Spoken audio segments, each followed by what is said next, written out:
Hello, today I'm reviewing Home Tech Pro double-sided rug pad grippers. I want to show you how to put it on your carpet and tell you everything you need to know. So mine comes in a pack of 12 and I love that they prevent your rug from sliding or curling, and they also keep your carpet in place.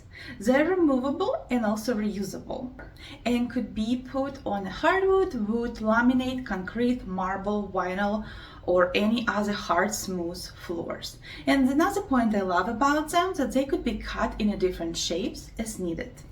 Here I can show you the process of installation of this rug pad grippers. I put mine on the corners of the high traffic area rug in the kitchen. So you take on a rug sticker off, gently press it on the back of your carpet, then take on a floor sticker off and press it on the floor.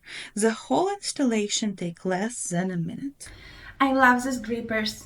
And if you want to keep your rug securely in place, then I highly recommend taking a look at these Home Tech Pro grippers. Thanks for watching.